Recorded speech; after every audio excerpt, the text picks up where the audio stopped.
तो स्वागत है आप सभी का इस वीडियो में फिर से हम आपके लिए डिवाइड के कुछ एग्जाम्पल लेकर आए हैं। तो आइए देखते हैं इन्हें किस तरह से सॉल्व किया जाता है। तो पहला एग्जाम्पल आपके स्क्रीन पर लिखा हुआ है 4 8 को हमें 6 से डिवाइड करना है। तो हम क्या करेंगे, सबसे पहले हम अंदर वाले डिजिट को देखेंगे। ये पहला डिजिट या तो इसके बराबर हो या फिर इससे बड़ा हो, तो हम इसको डिवाइड कर सकते हैं। क्योंकि 6 का पहाड़ा 1 बार पढ़ेंगे तो 6 आएगा और यहाँ पे जो नंबर आना चाहिए वो इस नंबर से ज़्यादा आना चाहिए। तो कहने का मतलब ये है कि ये जब हम सबसे पहले जब डिवाइड करते हैं तो पहले डिजिट को देखते हैं, वो अगर बाहर वाले के बराबर है या उससे बड़ा है तो हम डिवाइड कर सकते हैं। लेकिन अगर ये छोटा पड़ रहा है तो इसके साथ में एक और नंबर ले लीजिए, तभी आप इसे डिवाइड कर सकते हैं। तो 6 से 4 छोटा है, इसलिए 4 के साथ में 8 हम ले लेंगे, यानी 48 ले लेंगे पूरा। और हम क्या करेंगे, अब हम 6 का पहाड़ा इतनी बार पढ़ेंगे कि 48 आए या 48 से कम आए, लेकिन 48 से ज़्यादा नहीं आना चाहिए। अब यहाँ पर हम 6 का पहाड़ा पढ़ते हैं। 6 छंग 36, 6 सत्ते 42 और 6 अट्ठे 48 होता है। यानी कि 6 का पहाड़ा हम 8 बार पढ़ेंगे तो 6 अट्ठे 48 होता है, 48 आ जाएगा। लाइन को खींच के माइनस करेंगे, यहाँ कुछ नहीं बचा, यहाँ भी कुछ नहीं बचा। घटाने के बाद क्या करते हैं, लाइन को आगे बढ़ाते हैं और अगले नंबर को नीचे उतारा जाता है, लेकिन आगे कोई नंबर है नहीं। इसका मतलब है ये डिवाइड आपका कंप्लीट हो गया है और आपका आंसर सिर्फ 8 आया है। तो ये बहुत ही बेसिक एग्जांपल था। ये अगले एग्जांपल को देखते हैं। यहाँ पर फिर से वही काम कि अगर ये पहला डिजिट इससे छोटा है तो इसके साथ एक और नंबर ले लीजिए, अगले नंबर को 30 हो जाएगा। तो अब 7 का पहाड़ा इतनी बार पढ़िए कि 30 आए या 30 से कम आए, लेकिन 30 से ज़्यादा नहीं आना चाहिए। तो 7 का पहाड़ा हम पढ़ते हैं, 7 तियाँ 21 और 7 चौक 28 होता है। यानी कि 7 का पहाड़ा आप पढ़ेंगे कितनी बार, 4 बार, तो 28 आ जाएगा। हमने कहा है कि इसका पहाड़ा आपको इतनी बार पढ़ना है कि यहाँ जो नंबर है वो आए या उससे कम आए, मगर उससे ज़्यादा नहीं आना चाहिए। तो उससे कम ले लिया हमने 4 बार पढ़ के, 5 बार पढ़ते तो ज़्यादा हो जाता। अब लाइन को खींच के घटाएंगे, यहाँ 2 बचा, यहाँ पर कुछ नहीं।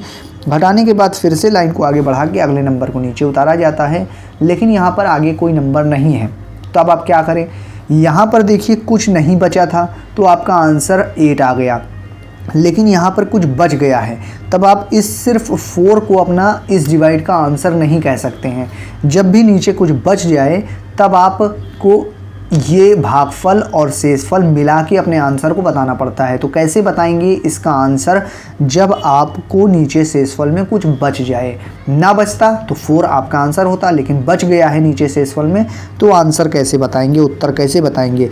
सबसे पहले आप लिखेंगे इस 4 को, 4 यहाँ पर लिखेंगे और एक लाइन खींचेंगे और लाइन के ऊपर वो नंबर लिखेंगे जो नीचे बचा है 2, तो 2 लिख देंगे और लाइन के नीचे वो नंबर लिखेंगे जिससे आप डिवाइड कर रहे थे। 7 से डिवाइड कर रहे थे तो 7 नीचे लिख देंगे।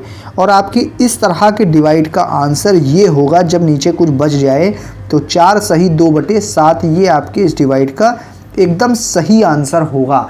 तब आप इस तरह से आंसर बताएंगे। तो आंसर बताने का एक तरीका तो ये हो गया, आपने इस तरह बता दिया।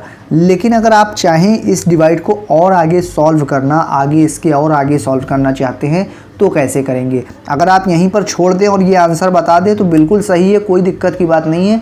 लेकिन अगर आप इस तरह के डिवाइड में जब नीचे कुछ बच जाए तो इसके आगे अगर सॉल्व करना चाहें तो पॉइंट में आपका आंसर आएगा। तो इस तरह के आंसर को बताने के बजाय अगर आप पॉइंट में आंसर बताना चाहते हैं तो क्या करेंगे, वो भी आप इसी एग्जाम्पल में समझ लीजिए। उसके लिए आप ये करेंगे, इसके आगे लाइन बढ़ाएंगे, अगले नंबर को नीचे उतारते हैं, लेकिन आगे कोई नंबर नहीं है, तो उस कंडीशन में यहाँ पर एक पॉइंट लगाइए और पॉइंट के बाद यहाँ आप 0 लगा सकते हैं। तो अब ये 20 हो गया। अब 7 का पहाड़ा इतनी बार पढ़िए कि 20 आए या 20 से कम आए। तो 7 का पहाड़ा पढ़ेंगे 2 बार, क्योंकि 7 दूनी 14 होता है। लाइन को खींचे घटाएंगे, यहाँ 6 बचा, यहाँ कुछ नहीं। घटाने के बाद लाइन को आगे बढ़ा के अगले नंबर को तो नीचे उतारा जाता है, लेकिन आगे कोई नंबर है ही नहीं, पहले से हमें मालूम है। तो भी हम यहाँ पर 0 अपने मन से लगा सकते हैं। क्यों लगा सकते हैं, क्योंकि पॉइंट हम लगा चुके हैं इसलिए। तो पहले पॉइंट लगाने की वजह से यहाँ 0 लगाया, दोबारा घटाने के बाद फिर से 0 यहाँ लगाया पॉइंट की वजह से। इस तरह से हर बार घटाने के बाद आप यहाँ 0 लगा सकते हैं पॉइंट की वजह से। अब ये 60 हो गया। अब 7 का पहाड़ा इतनी बार पढ़िए कि 60 आए या 60 से कम आए।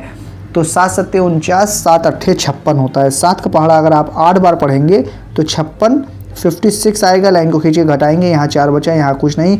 घटाने के बाद फिर से आप यहाँ 0 लगा सकते हैं पॉइंट की वजह से। तो मैंने यही आपसे कहा था, घटाने के बाद हर बार आप यहाँ एक 0 लगा सकते हैं पॉइंट की वजह से।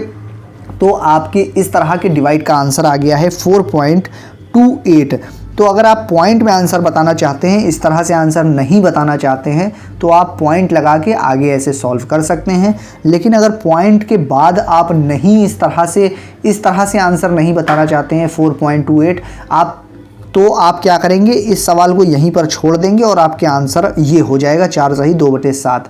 तो मुझे उम्मीद है आपको ये एग्जाम्पल बहुत ज़्यादा अच्छी तरह से समझ में आ गया होगा। नहीं आया है तो एक बार वीडियो को रिपीट करके फिर से देख लीजिएगा। मैं फिर मिलूँगा आपसे किसी और नई वीडियो में।